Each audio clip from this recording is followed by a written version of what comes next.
começamos a falar dos blocos econômicos, aí nós falamos sobre, definimos o que é um bloco econômico, definimos os estágios, né, de formulação de um bloco econômico, né, que vai da zona livre de comércio, passa para a união aduaneira, passa por mercado comum, passa por integração econômica até chegar à integração total política, né, que nenhum bloco chegou ainda. O nível máximo que um bloco econômico alcançou foi o de integração econômica. No caso mais específico, a União Europeia, que foi o primeiro bloco que nós estudamos, que nós iniciamos a estudar de maneira efetiva, né, já nesse contexto aí dos blocos econômicos. Aí falamos sobre o surgimento do bloco, né, da União Europeia, lá na década de 40, quando países produtores de carvão fizeram um acordo comercial, um acordo econômico, que levou na década de 50 a formação do Mercado Comum Europeu, e que no ano de 1992, Mercado Comum Europeu, que foi criado com a assinatura do Tratado de Roma, tá? E aí, em 1992, né, com o Tratado de Maastricht, foi conclamada o surgimento da União Europeia, que já veio com a intenção de estabelecer uma integração econômica total, né, sendo que a marca dessa integração econômica total seria o estabelecimento de uma moeda única. Né, e essa moeda única entrou em circulação 10 anos depois da assinatura do Tratado de Maastricht, no ano de 2002. Né? Então, no ano de 2002, o euro entrava em circulação nos países membros da União Europeia, exceto o Reino Unido, que não aceitou, né, a entrada nessa chamada zona do euro, somente no bloco. Por causa da Libra, a valorização da Libra, a tradição da Libra, né, e a Inglaterra via também que isso poderia causar certas interferências econômicas na política econômica local. E os ingleses não aceitaram muito bem isso. Então tá bom. E aí falamos dos PIGs, né, que foi ali os chamados países complicados da União Europeia, né, que passam por crises econômicas constantes, principalmente após a crise do sistema imobiliário dos Estados Unidos em 2008. E aí o que significa os PIGs, né? Portugal, Irlanda, Itália, Grécia e Espanha. Esses 5 países são vistos como países complicadores do euro, da zona do euro e da União Europeia, devido à instabilidade econômica que esses países vivenciam. Sendo que essa instabilidade ela é contida com ações de medidas de austeridade fiscal e austeridade econômica. Essas medidas de austeridade, elas são impostas por órgãos internacionais, no caso mais específico, o Banco Central Europeu e o Fundo Monetário Internacional. E o que seriam essas medidas de austeridade? Tá? Essas medidas de austeridade seriam medidas de contenção econômica. Empréstimos, redução dos gastos públicos, privatizações, diminuição do tamanho do Estado, interferência de capital externo no país. Então, essas ações, né, elas são voltadas para tentar conter as crises econômicas. Só que no caso da União Europeia, isso não funcionou efetivamente para todos os países, porque a zona do euro entrou em uma crise financeira, né? Países europeus entraram em endividamento. Países europeus, a partir de 2008, passaram a vivenciar crises econômicas, crises financeiras, passaram a vivenciar aumento constante das taxas de desemprego. Né? Então a economia europeia ela sofre com, né, esta crise. E isso coloca em xeque o próprio euro, a própria zona do euro, né? A continuidade da existência da zona do euro. Né? E países como a Grécia e a Itália davam ritmo nessa crise. Porque a Grécia ela rejeitou medidas de austeridade por N vezes. a Itália se aprofundou numa crise enorme, com mudanças de governo constante, com caso de corrupção, né, do governo italiano também entrando no jogo. Foi a época da Lava Jato lá da Itália, que foi a chamada Operação Mãos Limpas, que foi a mesma coisa da Lava Jato aqui no Brasil, onde juízes federais da Itália começaram a investigar casos de corrupção cometendo atos de corrupção, né? Então ficou naquela lá e o resultado disso foi o aprofundamento da crise na Itália. E aí, os países europeus, principalmente os países de menor capacidade econômica, passaram a vivenciar descontrole das contas públicas, insegurança econômica, insegurança política. Ou seja, a zona do euro foi colocada em xeque. Até quando a União Europeia vai conseguir sustentar essa política econômica unitária para 28 países? E no meio disso, o mundo em crise começa a viver. O mundo em crise vê a Europa como muitas das pessoas começam a ver a Europa como um destino viável para tentar fugir de outras crises, como guerras, crises humanitárias, etc, etc. É o caso que aumenta a questão, né, do fluxo migratório. Então é a Europa vivendo uma crise econômica gigante e um fluxo migratório enorme, em um período que a Europa não tem condições econômicas reais para sustentar essa onda gigantesca de migração. E aí os países europeus mais pomposos ficaram, né, preocupados, porque a União Europeia, um dos princípios da União Europeia, diz respeito a políticas de imigração. Na União Europeia se aceita imigrantes de todas as partes. Não tem uma barreira para... Opa, você pode entrar aqui não, sujeito. Some daqui. Some. Não, porque leva em consideração questões humanitárias. E como leva em consideração essas questões humanitárias, então você tem uma maior flexibilidade nas políticas de imigração. Coisa que, por exemplo, o Reino Unido não curtiu. E aí o que o Reino Unido faz a partir daí? Começa a defender a retirada do Reino Unido do bloco europeu. E é aí que nasce o movimento do Brexit. Lembram do Brexit? Bem falado até ano passado, né? Jornal até ano passado falava muito do Brexit, né? O Brexit. Meu inglês não é bom não, tá? Isso deixa pra Maria Clara. Brexit, né? Deixamos pra Maria Clara aí dos ingleses da vida, né? E aí, é o inglês britânico ou é o inglês americano, Maria? Uai, Bruno, eu falo americano, né? Não sei fazer aquele sotaque bonito, não. O britânico. O sotaque britânico é fora de série, né? Convenhamos. É que nem o sotaque português de Portugal. Eu acho mais bonito que o nosso. Ah, não, aí eu já vou ter que discordar. O nosso é muito Você não acha falar aquele português de Portugal bonito, não? Pá, não. Claro que não, horrível. Eu adoro português de Portugal. Eu tive um péssimo, podre. Vai se tratar. Que isso, gente? E o nosso único português que não tem o sotaque português de Portugal é o nosso, velho. Os dos países todos os outros têm. Angola, Moçambique, Guiné-Bissau. Só nós. O Brasil, tá vendo? Ai. Ficamos com esse sotaque diverso. Que no Rio de Janeiro fala pastéis. Que no Rio Grande do Sul fala patê, né, guri-guria, patê, né, aquele sotaque bem gauchês. No Nordeste aquele sotaque mainha, paim, né.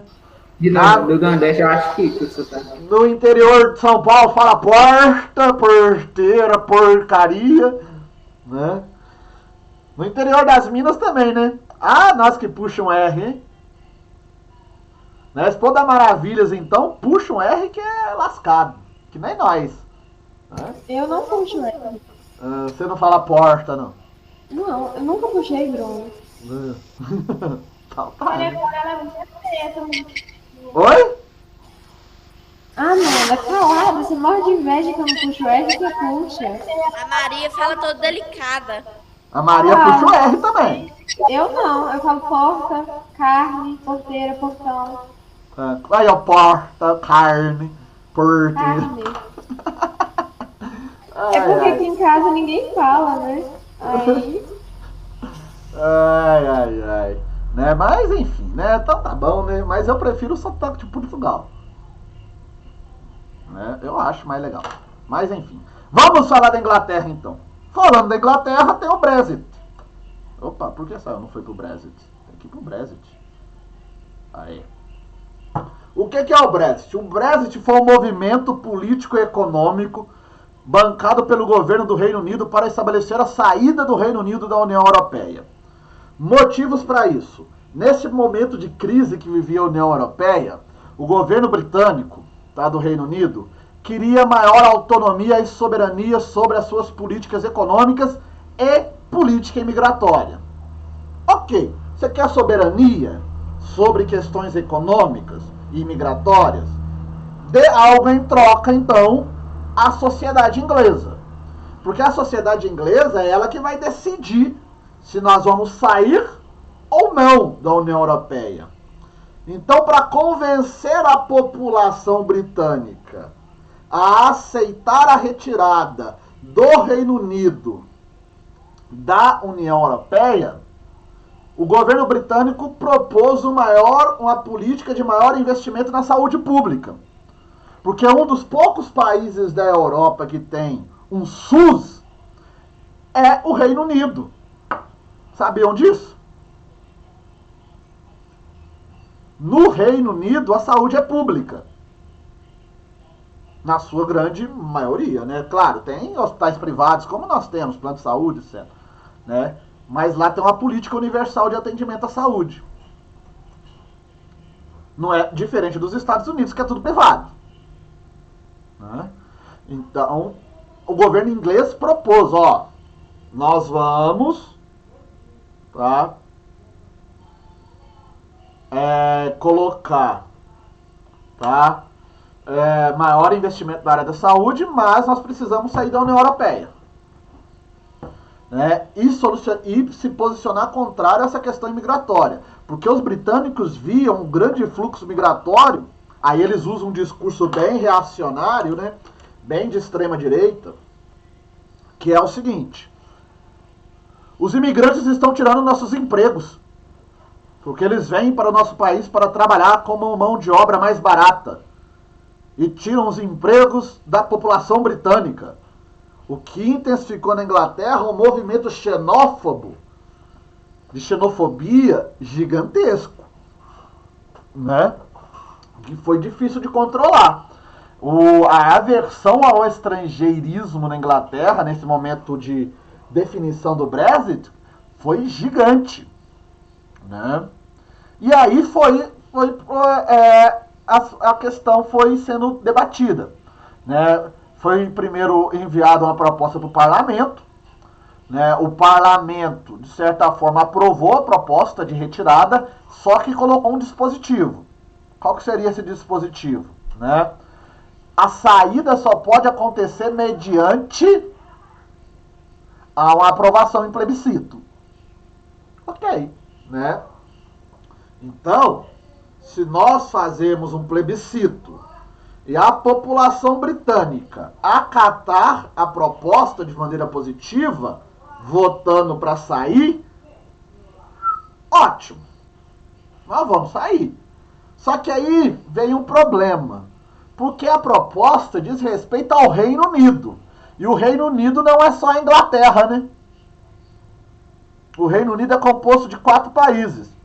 Quais são os 4 países do Reino Unido? Além da Inglaterra. Tem 2 aí na apresentação. Irlanda do Norte, Escócia. E o outro? Irlanda do Sul. Não. A República da Irlanda é independente. Ah, então É a, Isso que você tá pensando. é o país da atual família real britânica. Não mudou nada pra mim. Nossa, gente. Ô, Rian, você gosta de futebol? Quem gosta de futebol aí? Marcinho? Meninos? Já ouviram falar de um jogador chamado Gareth Bale? Ele é de qual país?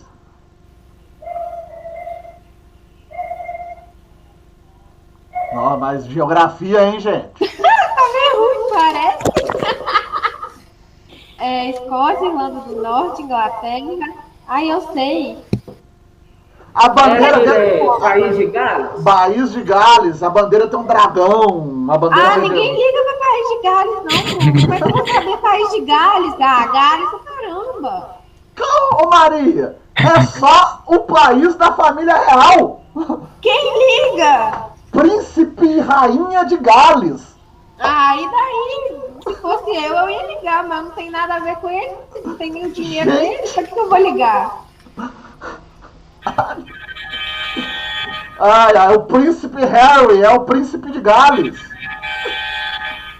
Ai. Mas tá bom, é esses aí, ó. Inglaterra, Escócia, Irlanda do Norte e Gales, tá? País de Gales. Veio o plebiscito. O plebiscito aconteceu em todo o Reino Unido. 2 desses países não aprovaram a saída da Inglaterra. Do Reino Unido, melhor dizendo, do bloco. Que foi a Escócia e a Irlanda do Norte. Mas a Inglaterra, por ser o território mais populoso, contando com a ajuda dos votos de Gales, a saída do Reino Unido foi aprovada por uma margem pequena de votos. Muito pequena. Tipo a eleição da Dilma e do Aécio, vocês lembram? 51 a 49%. Né? Foi mais ou menos isso. E a partir daí começou a confusão. Né? Porque o governo, o parlamento britânico é composto por parlamentares da Escócia, da Irlanda do Norte, do país de Gales, da Inglaterra, né? E esse negócio ficou brabo, porque quando chegava a proposta para ser aprovada no parlamento, havia uma resistência do parlamento. Isso culminou, tá, com a queda de 2 primeiros ministros na Inglaterra nesse período. O David Cameron e a Theresa May, que não conseguiram efetivar a saída do Reino Unido da União Europeia. Né? E aí o que começava a se perceber, né, caso acontecesse? Caso isso, como aconteceu, né, viesse, o grande debate seria: quais seriam as consequências da saída da União Europeia, do Reino Unido da União Europeia? Primeiro medo que se tinha é que eram os países que rejeitaram, né, a saída do bloco começassem a reivindicar a saída do Reino Unido e se declararem independentes, como é a Irlanda, a República da Irlanda. A República da Irlanda é independente, né? Então, Escócia e Irlanda temiam-se a criação de um movimento independentista da Escócia e da Irlanda do Norte, que passariam a defender juntas a saída do Reino Unido. Você tinha esse temor. Você vai ter um endurecimento da política de imigração, né, que era um dos principais propostas, né, da saída. Né? Na questão interna econômica, você poderia ocasionar uma desvalorização da Libra, porque você está se posicionando contra um bloco inteiro. É tipo você pensar na Guerra dos 300, o exército de persas contra 300 espartanos. Vai ter uma consequência, poderia ter uma consequência econômica aí. Um território sozinho se posicionando contra um bloco poderia trazer consequências econômicas. E isso poderia levar a um efeito dominó. Outros países do bloco fazer o mesmo para sair da União Europeia. Então tudo isso foi colocado na balança antes, né, do atual primeiro-ministro, como que ele chama? Boris Johnson, aquele cara do cabelo todo despenteado, né? Ele é o cara que ele levanta de manhã e faz assim no cabelo, para sair para a rua, né? Bagunça o cabelo, né? Então ele consegue convencer o parlamento, a Câmara dos Comuns e a Câmara dos Lords, a aprovarem a saída da Inglaterra do Reino Unido. Conseguiu. E isso foi efetivado no dia 31 de janeiro de 2020. A partir dessa data, o Reino Unido não faz mais parte do bloco da União Europeia. Só que 2 meses depois, 1 mês depois, o que aconteceu na Europa? E que, de certa forma, deu uma paralisada nesse debate de União Europeia e saída de países, entrada de países. A pandemia. A pandemia chegou na Europa em fevereiro, né? E isso, de certa forma, neutralizou os avanços de um debate maior sobre a própria estabilidade da União Europeia, porque a própria União Europeia teve que vestir uma roupa de unificação para impor medidas de proteção sanitárias em todo o território europeu. Resultado disso, Maria? Preciso nem falar, né? Não, Bruno, cara. Hoje uma amiga minha de 26 anos vai ser vacinada em Portugal. Amém, eu vou chorar aqui. Não chora, não. Você pode ir pro Maranhão, porque lá já tá vacinando. Pois é, eu vou lá, se preciso lá um estado mais evoluído, entendeu? O povo nordestino é um povo assim mais inteligente, um intelecto um pouco mais elevado. Né? Aí eu vou lá. Eu falo que o Nordeste tem que ser mais valorizado, né? Vocês não acreditam em mim? Negócio é ir pro Nordeste, gente. Se eu fosse governador de um estado Nordeste, eu ia fazer um movimento para declarar a independência do Nordeste. Pois é. Nossa. O Nordeste unido para se tornar um país, tipo Confederação do Equador, de 1824. Bom demais, então. Não sei pra que ter um país com um monte desse tamanho também. Até hoje não entendo, porque ganância, né, dos portugueses. Ganância. É desse jeito. Minas Gerais tem 800... Olha como que o Brasil é desproporcional. Minas Gerais tem 853 cidades. Territorialmente, Minas Gerais, ela quase que é do tamanho do estado do Mato Grosso, né? Mato Grosso, ela tem uma proporção quase igual, não é igual, né? Menor, um pouco menor. Mas o Mato Grosso tem 83 cidades. Pra que ter 853 cidades? Alguém me explica? A única proposta boa que eu vi desse governo até então, e que eles não conseguiram levar adiante, foi de unificar cidades. Porque no início do governo tinha uma proposta para municípios de menos de 5 mil habitantes deixar de existir e unificar com outros municípios. Maravilha estaria salvo, tá, mano? Mas Piqui, Cachoeira da Prata, não. Iaúma, Fortuna de Minas, né? Isso tudo ia virar uma cidade só, né? E aí, imagina a cidade: Cachoeira da Prata, Piqui, Fortuna de Minas, em Iaúma. Em Iaúma não, que Iaúma se ligaria a Sete Lagoas, né? Que é mais perto. Pensa. Você iria acabar com mais ou menos 150 municípios em Minas Gerais. Mas não foi pra frente, né? Mas Piqui e Cachoeira da Prata estavam no meio. Maravilhas até que se salvou, né? Porque Maravilha, se não tem mais de 5 mil, se tinha que unir a papagaio. Olha que coisa que seria boa, mano. Você iria ser uma papagaiense. Oh, eu Porque ia ser até bom, porque minha mãe não ia falar que me deixou ir no papagaio, porque eu já estaria no papagaio. Você já estaria em Papagaio, Zé Mano. Você poderia vir em todas as festas em Papagaio. Exposição em Papagaios. Pra passar frio no parque de exposição.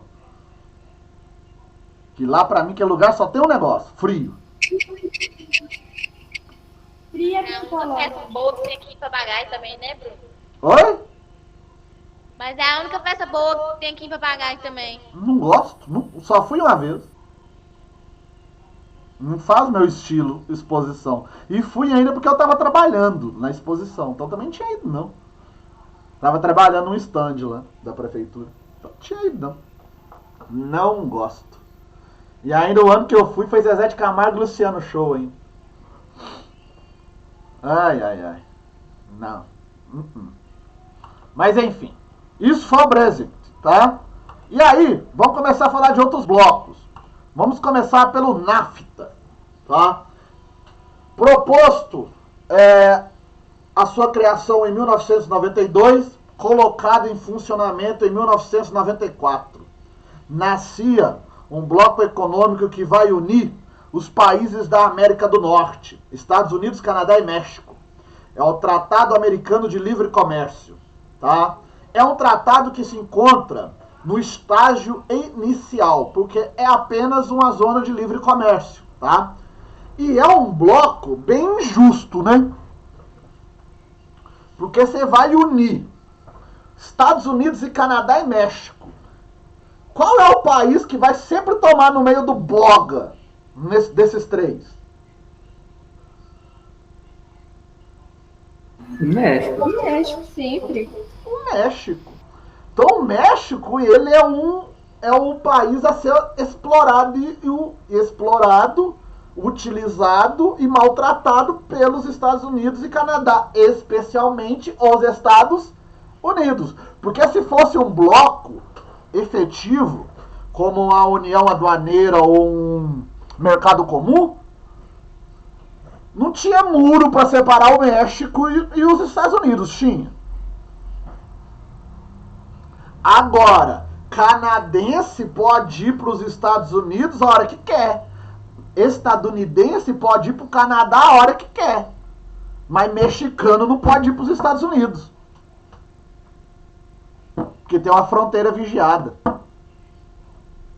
Por que isso? Por causa das diferenças econômicas dos países. O México é um país produtor de commodities. O México é o país que é mercado consumidor dos Estados Unidos e do Canadá. A única coisa que o México produz para esses dois países é cocaína. Um mercado muito importante, né? Oi? O México, ele dá aos Estados Unidos um produto muito importante. Né? Cocaína, narcotráfico, né? Que, por sinal, o México, quem falou mais cedo que queria ir pro México, né? Se você acha o Rio de Janeiro perigoso, é porque você não conhece o território de Tijuana. Onde que você tem um comando do narcotráfico mexicano. Pra quem já viu Eu fico vendo Oi? as máfias mexicanas. Eu fico vendo os filmes das máfias mexicanas. Tem uma série no Netflix, é Narcos, que mostra o início da construção do tráfico de drogas no México. E como que eles conquistam o mercado americano, o mercado estadunidense, que até então era do colombiano, né? Do nosso amigo colombiano Pablo Escobar, que foi assassinado pelos Estados Unidos, né? E atualmente o principal traficante do México, né, é Nacho que ele chama, eu acho que é Nacho, um negócio assim, ele foi condenado nos Estados Unidos e não liberaram ele voltar para o México de jeito nenhum, né? Então você tem esse bloco, ele tem sérios problemas. Primeiro é a questão de diferenças socioeconômicas dos países. Os Estados Unidos e Canadá são países desenvolvidos, primeiro mundo, né? Né? Quem que eu falo, eu acompanho um sujeito de Cabo Frio que mora no Canadá, velho, é outro nível de se viver, né? Mas tem o México, coitado do México nesse bloco, né? Que ainda vive com a questão da alta violência devido ao narcotráfico. Então esse é o NAFTA, tá? É dos blocos daqueles que possuem o maior descompasso, tá? E aí tem o nosso, o Mercosul, o Mercado Comum do Sul, que tem como países membros criadores oficiais Brasil, Paraguai, Uruguai e Argentina. E depois passou até a Venezuela em 2012, tá? Mas os países que criaram o Mercosul foram somente Brasil, Paraguai, Uruguai e Argentina. Este bloco ele foi criado nos anos 90, primeiro com a assinatura do Tratado de Assunção. Tá? O Tratado de Assunção teve lá os presidentes do Brasil, do Paraguai, do Uruguai e da Argentina, e ali assinaram um documento propondo a criação do Mercosul.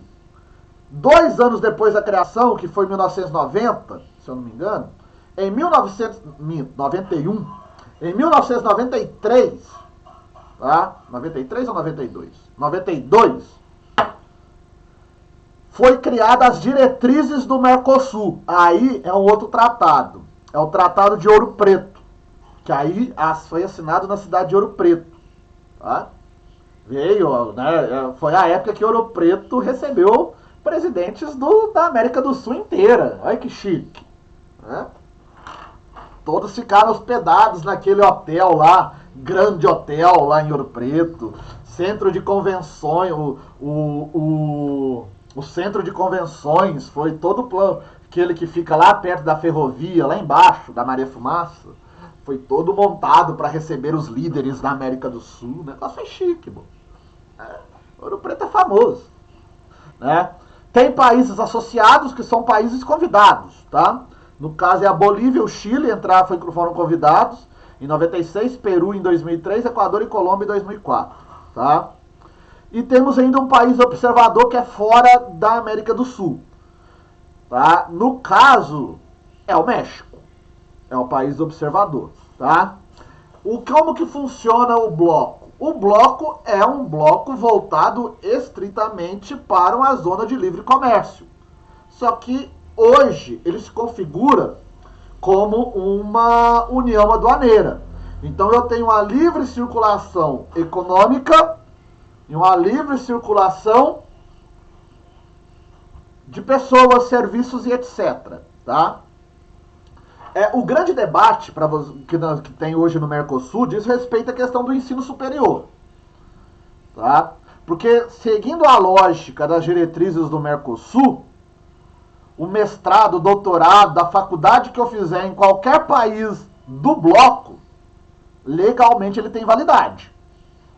Então, se vocês quiserem fazer medicina na Bolívia, na Argentina, né, tem muito brasileiro que faz medicina na Bolívia, não tem? Acho que é Bolívia mesmo, não é? Eu já ouvi falar. Né? Você pode ir lá fazer. Eu já ouvi falar na Argentina. Tem Argentina também, mas acho que na Bolívia tem muito também.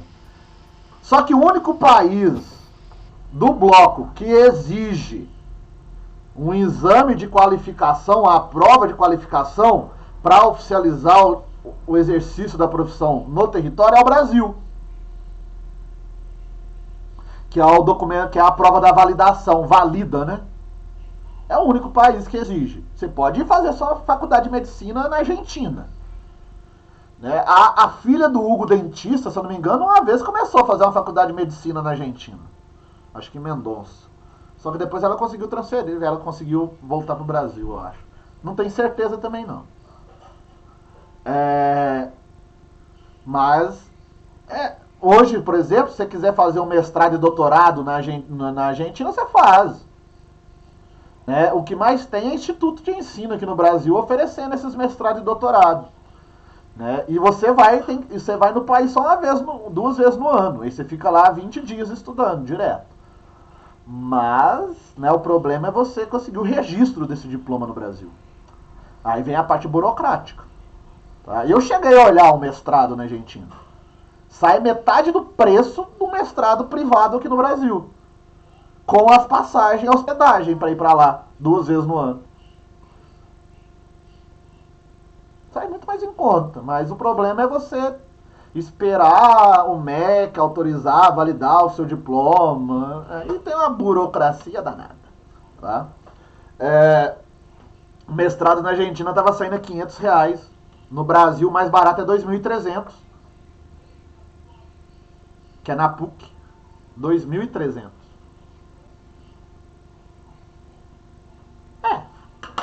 Falou em PUC, falou. Sabe quanto que é o curso de medicina na PUC? Mensalidade? Sabe, Amanda, você que falou com seu pai, perguntou ao seu pai se tem condição de pagar pra você? Caro, muito caro. 12.500 Não por posso mês. pagar nunca. A faculdade de medicina mais barata de Itaúna. 8.500. Não, mas você já viu o preço da inscrição? R$500. Pois é. É 500, não, 500, é 300 ou R$500? 350, eu acho. R$500 é ciências médicas. Mas você sabe quanto que é a mensalidade de ciências médicas? 15.300. É porque eu tenho dinheiro mesmo. Você é filha de professora. Pois é, não tem nada. Tá? Ou seja, ou é ProUni ou federal, né? Pois é, eu tô rezando pra ser numa federal direto, entendeu? Ou ProUni. Qualquer uma, a federal que vier, eu tô indo. Ó, e eu dou uma dica, tá? Se vocês conseguirem ProUni Medicina, de precisar arrumar documentação, procure o Giovanni da Contabilidade.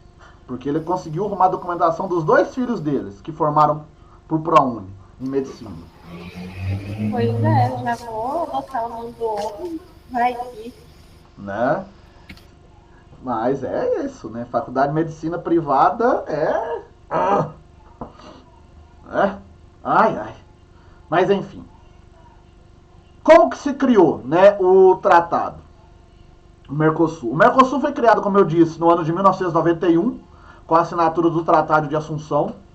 O objetivo do bloco é estabelecer um processo de eliminação das tarifas alfandegárias, tá? E criar um processo de unificação da economia da América do Sul. Fortalecer a América do Sul enquanto um bloco econômico, né? Garantindo livre circulação de mercadorias, livre circulação de bens e serviços, capitais, força de trabalho. Por exemplo, quer uma dica? Sabe onde que se está contratando muito brasileiro?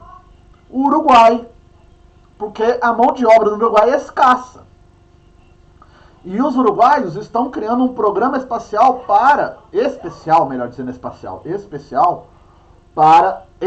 no Uruguai você só fica se você fumar uma, né? Que lá é legalizado, pra começar. Estão contratando brasileiros. Tem programas de emprego direcionados exclusivamente para brasileiros no Uruguai. E é o país da América do Sul com melhor IDH, tá? Só pra avisar vocês. E lá já vacinou 60% da população, viu, Maria? Só pra te fazer raiva. Onde que é? Uruguai? E lá também é de graça a faculdade? Então eu só lá com no Uruguai você tem pouquíssimas universidades privadas. A maioria são públicas. Então é lá.